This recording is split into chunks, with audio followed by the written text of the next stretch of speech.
Voltamos a apresentar Inclusão e Saúde.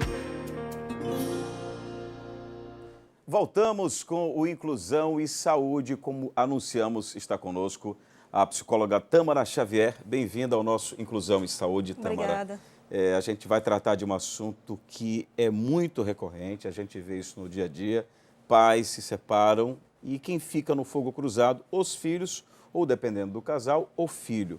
Eu lhe pergunto, o que vem a ser efetivamente a alienação parental e quais são as consequências para as crianças, né, que acabam ficando aí meio que sem opção? A alienação parental é o ato de interferir na formação psicológica do menor, utilizando de artifícios para denegrir a imagem do outro genitor. Né? Vamos supor que a criança fique com a mãe, ou um responsável, um avô, um tio. E essa pessoa que cuida utiliza de características ou de informações contra o outro genitor para que essa criança não queira mais entrar em contato com ele, não queira mais sair com ele. Ou seja, é uma forma de manipular mesmo aquela criança naquele núcleo familiar para que ela rejeite o núcleo familiar do outro genitor. Agora, tem casos, eu não sei se chega a ser considerado ou chegam a ser considerados como sendo do fator alienação parental, mas eu já me deparei com situações em que há mães, como também podem ter pais, sem querer pender para nenhum lado, mas eu já vi situações em que a mãe chega ao ponto de inventar histórias para o filho ou para a filha, até mesmo relacionado a abuso sexual, para que o pai às vezes seja preso, para que o pai não tenha a guarda. Tem extremos assim? A senhora que tem consultório, que atende muito crianças? Tem extremos assim. Infelizmente a gente não tem...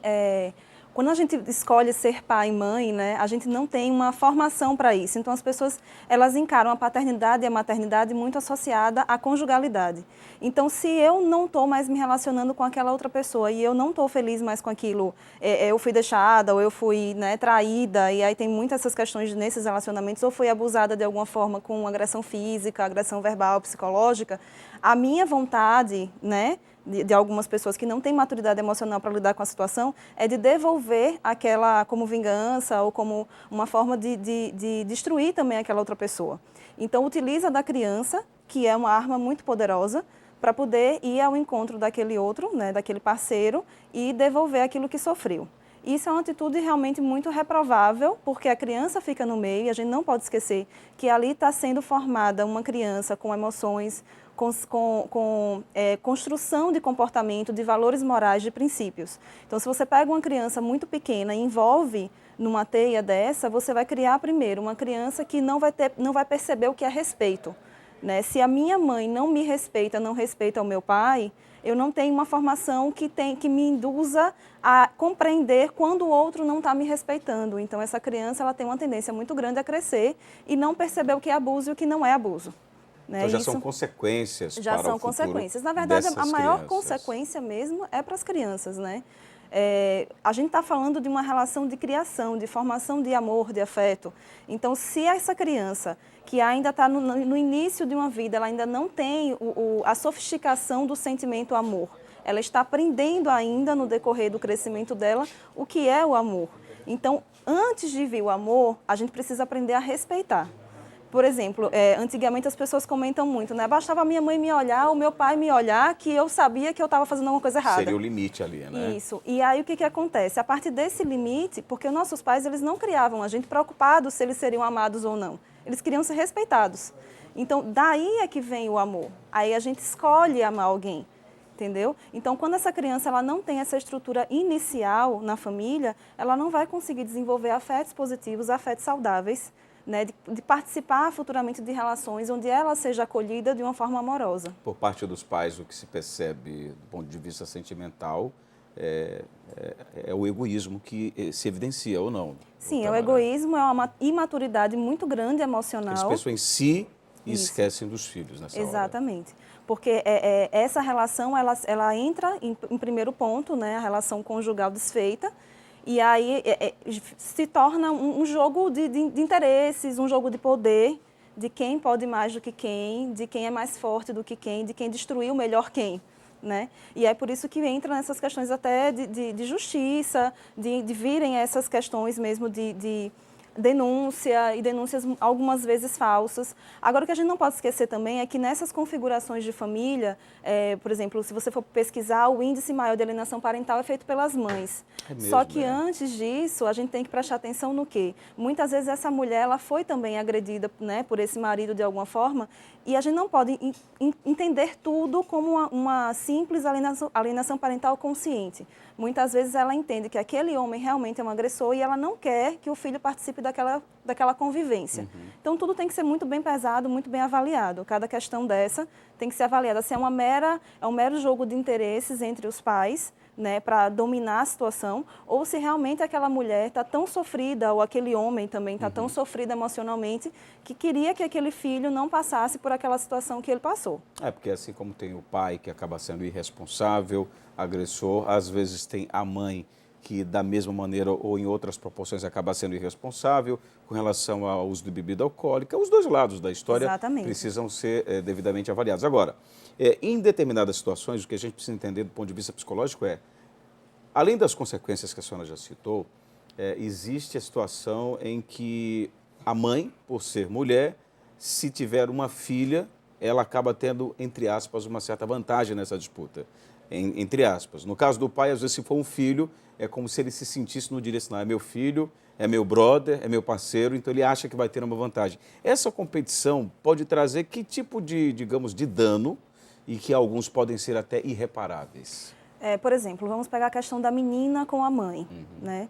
A gente tem um jogo aí, primeiro que a estrutura familiar é a primeira estrutura que a gente tem, onde existe um homem e uma mulher. Eu estou falando da questão, né, de criação, de gestação e de ter filhos. Então, um homem e uma mulher que não se entenderam, e aí essa mãe se coliga a essa filha. Essa menina, provavelmente, ela vai crescer impregnada em que ideia? De que homem não presta, de que relacionamento afetivo não é legal, de que homem faz isso e aquilo outro, no sentido bem pejorativo. Né, da questão. E aí essa menina, quando ela vier a se relacionar com outros homens, ela pode chegar para essa relação de uma forma muito negativa também, né? De que esperar sempre do masculino uma traição, esperar sempre do masculino uma rejeição, e ela já se posicionar nas relações que ela vai desenvolver afetivamente dessa forma. E isso vai ser muito negativo para ela. Muitas vezes você percebe aquela questão do abuso que eu falei, né? A menina, como ela sabe que a mãe sofreu uma traição, porque essas coisas entre o casal, elas deveriam ficar muito íntimas no casal. Não interessa ao filho se a mãe foi traída, ou o pai foi traído, ou quem traiu quem, ou quem machucou quem. Porque isso vai interferir no psicológico da criança. A criança não precisa participar disso. Tem uma idade crítica, Tamara? Assim, em que esse impacto ele é maior? Olha, eu fico muito preocupada com as questões das crianças menores, onde está se desenvolvendo, está se iniciando a formação moral, né, de comportamento, onde a criança está tendo noção do que é o quê, e do que é o certo e do que é o errado. Isso é muito perigoso, porque assim, se eu chego para o meu filho e falo que o pai dele é errado e ele ama o pai, então fica uma polaridade, né, uma dupla aí. Como é que eu amo alguém que é errado? Então, isso não fica Foge do equilíbrio, né? Exatamente, não existe uma linha, né, de pensamento. Então, essa idade inicial, de pequenininho, 2, 3, 4 anos, e adolescência também é bem complexo isso, né, porque aí adolescente já sabe mais ou menos diferenciar, mas muitas vezes, justamente porque adolescente está no momento de diferenciação, o adolescente também pode entrar no jogo de manipulação dos pais. Então, eu tenho um pai e uma mãe que está separado, uma filha adolescente de 14 anos que está naquela fase de querer um aparelho eletrônico, uma coisa ou outra, e aí faz o jogo entre os pais. Ela vai se beneficiando de bens, mas na prática não percebe, tanto ela e não percebem os pais, que lá na frente essa criança, essa adolescente ou esse adolescente, ele vai ter ou ela vai ter consequências, né, como a senhora já explicou. Olha, tem bastante coisa para a gente tratar, mas o tempo é curtíssimo. Queria muito que a senhora pudesse voltar numa outra oportunidade, se possível não demorasse, porque tem muito mais coisas para a gente tratar sobre a questão da alienação parental. Espero que você tenha gostado e, mais uma vez, obrigado pela sua vinda. Eu que agradeço, estou disponível sempre que precisar. Obrigado. Nós conversamos com Tamara Xavier, psicóloga, sobre o assunto alienação parental. Gostou? Dá a sua opinião também, manda a sua mensagem, entra na nossa fanpage, né, da APAI de Aracaju, procura lá, www.facebook.com/APAI Aracaju. Vai para o nosso Instagram também, você que está participando pelo YouTube, Nosso muito obrigado, tá?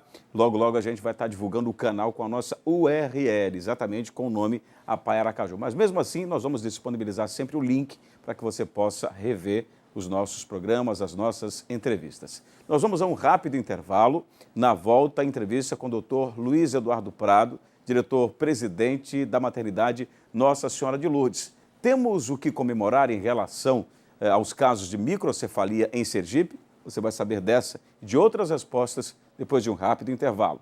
Voltamos já.